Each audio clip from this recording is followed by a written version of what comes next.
Bienvenidos a una nueva entrega de Cine a Contracorriente, el programa en el que hablamos de cine de otra manera.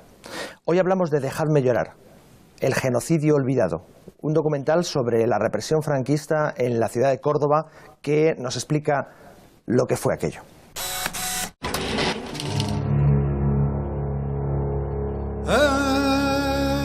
Ay, dejarme llorar.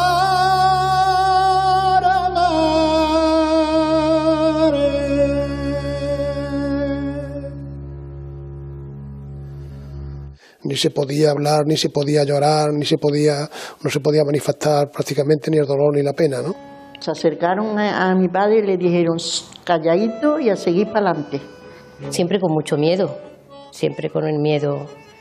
Que nadie supiera lo que había pasado. Además mi madre decía que si os preguntan por vuestro padre, está muerto, no vaya a decir que lo han matado nunca. Y la última persona que vio con vida fui yo a mi padre. No se me olvidará de ver a mi padre a llorar. Es imposible que se olvide.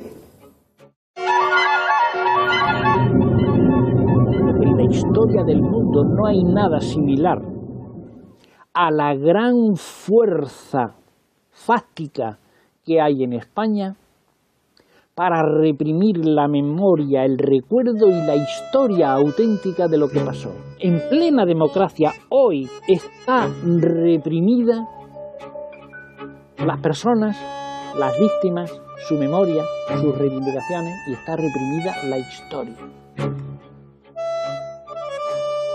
Dejarme llorar, amar. Pues para hablar de esta película contamos hoy con nosotros con Francis Fernández, que hasta hace muy poco periodista de Televisión Española y que ha sido director de programas informativos, de programas documentales. Es un placer tenerte con nosotros. Encantado de estar aquí. Y con Jordi Gordon, periodista y director de este y de otros documentales. Muchas gracias por estar aquí. Muy bien, gracias a vosotros. La película lo que cuenta es una narración muy sobria, muy de primera mano, de testigos personales, testigos oculares que vieron lo que ocurrió, pues toda una serie de casos relacionados con la represión franquista en los momentos durante e inmediatamente posteriores a la Guerra Civil, que resultó ser espantosa, ¿no? Por lo que cuenta el documental, resultó ser una masacre, vamos. Sí, el documental se dice genocidio olvidado, es decir, hubo un genocidio. Si cogemos los términos con los que Rafael Lemkin, que es la persona que formuló este tipo de cuestiones que se han incorporado al derecho internacional a través de la ONU, en el año 48, y bueno, solo en la provincia de Córdoba hubo más de 2.000 personas asesinadas, en la ciudad de Córdoba 4.000 personas asesinadas, donde no hubo ni guerra civil ni nada por el estilo, triunfó el golpe inmediatamente y fueron fusiladas 4.000 personas. De hecho, el documental habla de una cosa, es decir, en los dos cementerios que hay en Córdoba hay dos fosas comunes, todavía hoy, casi 80 años después, se va a cumplir el año que viene, 80 años, con cerca de eso, 4.000 personas, que se sepa, unas 2.000 en cada uno de los cementerios. Todo esto se sabe, primero porque, que es lo que también cuenta el documental, a través del historiador Francisco Moreno Gómez, que ha investigado esto desde el año 78 y que fue registro por registro descubriendo libros del cementerio, libros del párroco, donde se anotaban los muertos. Bueno, pues lo que se calcula aproximadamente además es que solamente está anotada y registrada un tercio de las personas que fueron asesinadas. El resto, es decir, y como dice este historiador Francisco Moreno Gómez, sabemos lo mínimo que se mató. O sea, estamos hablando de 12.000. Sabemos el mínimo, el máximo nunca lo sabremos, porque como hoy todavía conocemos y demostró el proceso de Garzón, ¿no? Hay aproximadamente unos 150.000 personas desaparecidas todavía en España, como ha declarado la ONU también, ¿no? No sabemos si hay más. Sabemos que como mínimo hay 150.000 personas desaparecidas en las cunetas, fosas de los cementerios, etcétera, etcétera. Bueno, el documental trata un poco de esto, pero sobre todo trata de otra cosa, que es presenta a las otras víctimas, no a los que están en las cunetas, sino a sus hijos. En este caso ya son los que quedan, las viudas ya murieron en general, quedan los hijos, que son víctimas según todos los pronunciamientos de la ONU y de el derecho internacional, son víctimas porque sufrieron en sus carnes el asesinato de sus padres, porque fueron huérfanos, porque se les obligó a mantener silencio, se les obligó a renunciar a su historia, se les reprimió en muchos casos, se les negó el derecho a la verdad, y todavía hoy que intentaron que se les reconociera sus derechos, por ejemplo, a recuperar los restos de sus familiares o que estuvieran registrados como víctimas, todavía la democracia española todavía no ha incorporado a estas personas a su proyecto democrático. Porque han pasado 80 años, pero digamos que la herida sigue abierta porque no se ha cerrado. No se ha cerrado, y además yo creo que en España se ha instaurado una especie de... Esto no fue lo mismo. Yo he tenido recientemente y desde hace años varias conversaciones con personas en absoluto ligadas al pasado franquista, que sí tienen la conciencia de que el holocausto nazi, de que la actuación de los nazis durante la Segunda Guerra Mundial fue una cosa absolutamente reprobable, pero no asocian en absoluto esa situación a lo que ocurrió en España. Cuando les haces caer en la cuenta de que entre el final de la Guerra Civil Española y el comienzo de la Guerra Mundial solo transcurrieron 6 meses, y de que los nazis ya estaban haciendo desde el 35 lo mismo que los franquistas empiezan a hacer en España en el 36, que es la matanza sistemática y planificada de los enemigos políticos, caen en... No, es que esto no fue lo mismo. Y dices, no fue lo mismo, ¿por qué? Y son la misma gente que te dice que todavía, que cómo se van a quitar las estatuas de Franco si forman parte de la historia. Cuando les haces caer en que en Alemania no hay estatuas de Hitler, ni en Italia hay estatuas de Mussolini, pues se quedan como muy descolocados. Es una especie de autodefensa que yo creo que se ha impuesto al pueblo español, se le ha impuesto el silencio y se le ha impuesto el olvido y bueno, esto no fue lo mismo. Porque de lo que estamos hablando es de algo que empezó inmediatamente después de la rebelión militar en el año 36 y que desde el mismo comienzo de la rebelión militar se pretende deliberadamente que esa rebelión militar sea muy sangrienta y que sirva para eliminar físicamente a los oponentes políticos. Evidentemente, bueno, eso está demostrado por los historiadores, es decir, están los documentos y las declaraciones, desde Queipo de Llano, General Mola y tal, todos hacen afirmaciones, y hay un bando el primer bando habla de la represión sistemática y imponer el terror. Es decir, que esto está perfectamente acreditado. Es decir, hay un plan sistemático, es lo que se llama un golpe de Estado, que parece que se nos olvida, pero luego se ha copiado, digamos, los argentinos o Pinochet hicieron exactamente lo mismo. Es decir, dan un golpe de Estado y a continuación sacan la lista de toda la gente a la que quieren liquidar y la liquidan. La liquidan, la detienen, la meten en campos de concentración, etcétera, etcétera. En el documental lo que se cuenta, por ejemplo, es, claro, las cifras son descomunales. Estamos hablando, por ejemplo, que en el año 40 hay más de 270.000 presos en España, en campos de concentración y en cárceles, en un país que tenía poco más de 20 millones de habitantes.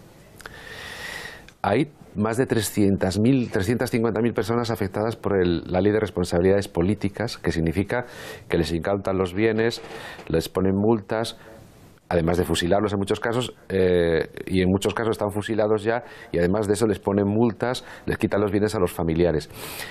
El panorama es brutal, pero es que esto sigue. Por ejemplo, en el documental se cuenta otra historia, que es, por ejemplo, el trienio del terror. Después de la Segunda Guerra Mundial, cuando Franco entiende que ya no va a ser derribado su régimen por los aliados, que lo van a respetar, porque ya empieza la Guerra Fría, digamos, y lo consideran que no es necesario, sacrifican a las víctimas del franquismo, las democracias europeas, y entonces Franco, que ya se siente seguro, desata una oleada de terror en todo el territorio español, en el campo. Es decir, por ejemplo, en la provincia de Córdoba hay 160 personas asesinadas en 3 años con la ley de fugas. Gente, por ejemplo, se cuenta una historia concreta, que es en Villanueva de Córdoba, a 6 personas van a detenerlas a las 5 de la tarde, uno es un maestro, lo detienen en la clase, un zapatero, un músico, una mujer, y a la 1 de la tarde a la 1 de la noche están en la cuneta asesinados, a la puerta del pueblo para que todo el mundo lo vea.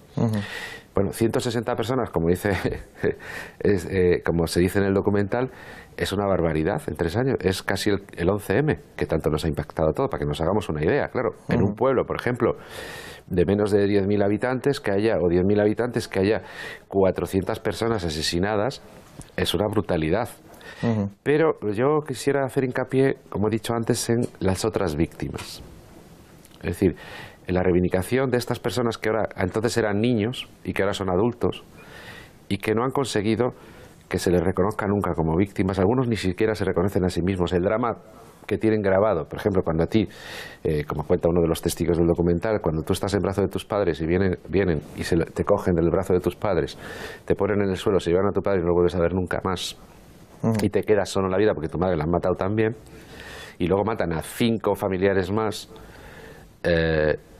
pues claro, es brutal, porque esto te marca no para toda la vida. O sea, es que no hay manera de que no te marque, ¿no? No solo te marca a ti, sino que marca si tienes hijos y tienes a toda la familia, ¿no? Pero además, otro de los... Porque, por ejemplo, el título es Dejadme llorar, porque además yo abordo otra cosa, que es el problema de que la sociedad todavía no ha permitido que se haga el luto necesario a todas estas personas. El hecho de que no se les...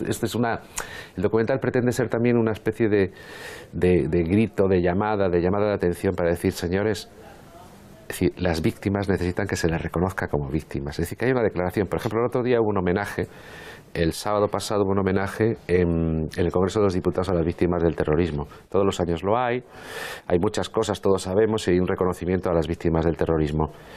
Y nos preguntamos por qué las víctimas del franquismo no pueden ser honradas, aunque sea solo una vez, en el Congreso de los Diputados, diciendo, señores, ustedes fueron víctimas de crímenes de lesa humanidad, porque fue el Estado franquista el que los cometió, según la jurisdicción internacional, y tienen derecho a la reparación, que es, para empezar, el reconocimiento de que son víctimas, de que haya una lista, por ejemplo, de desaparecidos, que no existe, que haya una lista de fusilados y ejecutados de una u otra manera, es decir, que sepamos cuáles son las consecuencias de una dictadura feroz y de un golpe de Estado. En Alemania lo hay. O sea, imaginémonos, antes hablaba de Alemania, es decir, imaginémonos que en Alemania Hitler siguiera teniendo calles con su nombre, que los campos de concentración no estuvieran con carteles y con toda una serie de información que explique qué es lo que sucedió allí, con que no hubiera habido un recuento de las víctimas, con que las víctimas siguieran en las cunetas, que esas víctimas nunca se hubieran abierto, nunca se hubieran recuperado. Nos enfrentamos a otro drama también, por ejemplo, yo creo que es impensable en cualquier país civilizado del mundo, ¿no? Pongo Estados Unidos, por ejemplo, o Inglaterra. Uno de los más grandes poetas de la historia, Federico García Lorca, sigue en una fosa común. El Estado democrático español no ha sido capaz de buscarlo, de hacerle el homenaje que merece, de recuperar sus restos y de, en el lugar donde fue asesinado, ¿no?, crear un centro que explique cómo eso, ¿no?, que sucedió entonces no debe de volver a suceder. Porque la única manera de que no vuelva a suceder, de que haya garantías de no repetición, es exactamente que sepamos qué es lo que ocurrió. Cuando nuestros hijos, nuestros nietos, la sociedad en su conjunto sepa lo que sucedió, probablemente estaremos muchísimo más armados para que no vuelva a suceder lo que pasó entonces. De alguna manera estamos estamos continuando algo que, además, en el documental hay un momento en el que queda muy claro cuándo empezó. Además, mi madre decía que si os preguntan por vuestro padre, está muerto, no vaya a decir que la han matado nunca. Pues aquí podemos ver que no solamente estamos hablando de la represión física de las personas a las que mataron, a las personas que fueron asesinadas de forma ilegal, sino que además estamos hablando de un manto de silencio que se tejió desde el primer momento. Es decir, no solamente te habían matado al padre, no solamente te habían matado al familiar, sino que además no podías hablar de ello. Era tabú, era algo que se silenciaba y que quedaba completamente oculto. Y es un silencio que sigue perdurando hasta la actualidad. Sí, claro. 80 años más tarde, ¿no? Claro. Por ejemplo, esta mujer dice eso, no se podía decir que tu padre, no se os ocurre decir que tu padre lo han matado, se murió y ya está.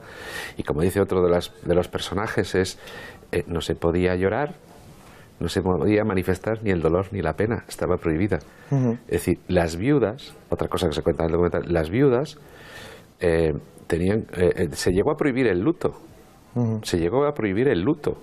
Es decir, y luego, por ejemplo, hay otra cosa terrible que cuenta alguno de los personajes. Todo está trufado de este tipo de testimonios, porque es lo que a mí me interesaba más, ¿no?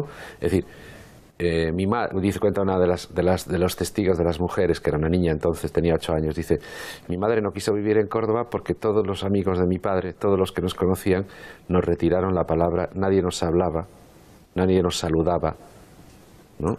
Y para retirar el dinero del banco, dice, mis tías tuvieron que aconsejarle que se vistiera no de negro, sino con una ropa de color para sacar el dinero, porque si veían que era la viuda de un rojo, no te daban el dinero. Bueno, y eso llega más lejos. Cuando yo me enteré de que mi abuelo había sido fusilado por motivos de la guerra, habían pasado más de 40 años desde el hecho en cuestión. En mi casa no se hablaba de mi abuelo, en mi casa no se decía nada, y a partir de ahí mi madre empezó a desgranar unos recuerdos que son muy, muy similares a los de una de las protagonistas del documental. En el caso de mi madre, por ejemplo, contaba que la represión continuó toda la vida, mientras ellos vivieron en Caravaca de la Cruz, que es el pueblo en el que ocurrió esto. Mi madre recuerda que tuvieron que ir a pedir, nadie daba trabajo a mi abuela, y tuvieron que ir a pedir limosna, y la respuesta en la puerta de la iglesia era: cuidado, a esa no la des, que es hija de rojo. Entonces, ese manto de silencio que se ha ido extendiendo y que nos ha cegado a todos, o sea, ha llegado no solo a los descendientes de los golpistas en este caso, sino incluso a los descendientes de las víctimas, que viven con miedo y han acabado por vivirlo con anestesia, toda aquella situación como si fuera una pesadilla de lo que hay que olvidarse. Solo, yo creo que una minoría todavía, ¿no, Jordi? Son los que están por reivindicar la memoria de esa gente. Bueno, el caso de Francis, hay muchísima gente. Yo he entrevistado a todas las personas que salen en el documental. En el año 2006 se entera realmente del drama de su familia, que tenía 7 familiares desaparecidos, aparte de su padre, y nunca le contaron qué había pasado con su padre. Pero es que mucha de esta gente está entendiendo ahora mismo que es víctima. Nunca se han reconocido como víctima. Nunca han sentido, se dice en el documental también, que tenían derecho a la verdad, que tenían derecho a reivindicar. Tuvieron que ocultarlo todo. Cuenta una persona, un anciano ya, con 88 años, que dice: mi madre no nos dejaba ir a la escuela. Dice, porque decía que a mi padre lo mataron porque sabía demasiado. Era concejal de un pueblo, ¿no? Sabía leer y escribir, había sido concejal. Y su madre decía, le mataron porque sabía demasiado. Y entonces dice esta persona, mi madre tenía la escuela Odia. Era la escuela Odia. ¿Por qué? Y no quería que sus hijos fueran a la escuela para que no los mataran. O sea, entendamos lo que significa eso. Es decir, que una madre no quiera que sus hijos vayan a la escuela por si acaso los matan. Y hay otra cosa, yo creo que es muy significativa en el documental también, de esto que contamos. Es decir, las viudas, dice uno de los personajes, las viudas decidieron callar y tragar para que sus hijos no se educaran en el rencor, en el resentimiento, y para que realmente no los mataran también intentando rebelarse contra esa injusticia que les habían cometido. Para que no hicieran todo eso, y eso está en el ADN de este país. No te metas en política, no hagas nada, porque eso se ha transmitido generación tras generación. Es decir, ¿por qué? Porque los mataban. Los mataron simplemente por pensar, los mataron simplemente por tener ideas, los mataron simplemente por tomar partido por la República, por un régimen legal, o los mataron simplemente porque no eran adictos al régimen. Es decir, y el régimen además acuñó una frase, un título, digamos, para toda esa gente estupendo, que era desafecto, que figura en miles, millones de documentos. Ser desafecto al régimen podía significar ir a un campo de concentración con 16 años y estar 10 años en un campo de concentración, o que te fusilaran, o que no te dieran trabajo, que te quitaran tu casa, que te quitaran tus bienes, etcétera. Bueno, todo ese panorama, digamos, de panoplia, de represión brutal, está ahí. Y finalmente hay una cosa, quizás en el documental, que yo creo que yo pretendo que quede clara también, y es la parte esta emocional. Es decir, un ser humano necesita recuperar los restos de sus familiares. Es un trámite necesario, ¿no? Es decir, el poder honrar a tus muertos, y como dice un antropólogo, la gente lo único que quiere es llevarse los restos de sus familiares, dice, y a veces acariciarlos como si estuvieran vivos todavía. Nada más. Fíjate qué duro. Pero fíjate, y a pesar de eso, y de que han pasado 80 años, todavía oímos un argumento, hoy en día se sigue oyendo el argumento de que hacer eso, desenterrar los cadáveres de las cunetas, devolvérselos a sus familiares, es tensar la cuerda, es recuperar las tensiones del pasado, reabrir las viejas heridas, se les acusa de rencor, de despertar el rencor.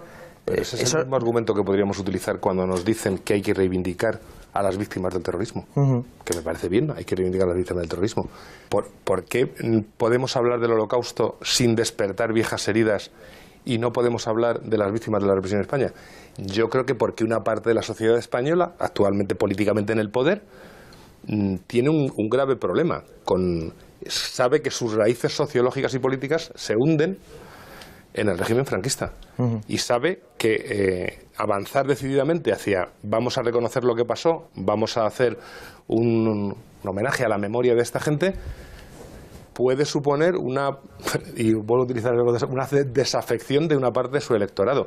Yo no sé, no tengo muy claro, creo que el Partido Popular no ha condenado el franquismo todavía. Solo en una ocasión y a regañadientes, pero entonces ahí se ve prisionero, se ve cogido en una... Claro, pero a estas alturas, digamos, responsabilidades de tipo penal o de tipo jurídico no habría. Podría haberlas, pero por ejemplo, ahora mismo, hace poco, va a ser juzgado un criminal nazi con 95 años. Dice, y a todo el mundo le parece bien, a nadie le parece mal. Dice, no entiendo por qué, entonces aquí no sería...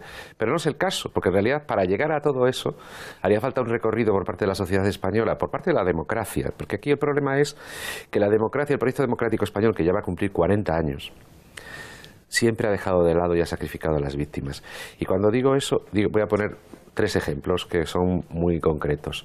Se acaba de aprobar una ley de víctimas que es una transposición de una directiva europea. Bien, donde se incorpora los derechos de las víctimas del terrorismo, de los delitos comunes, etcétera, etcétera.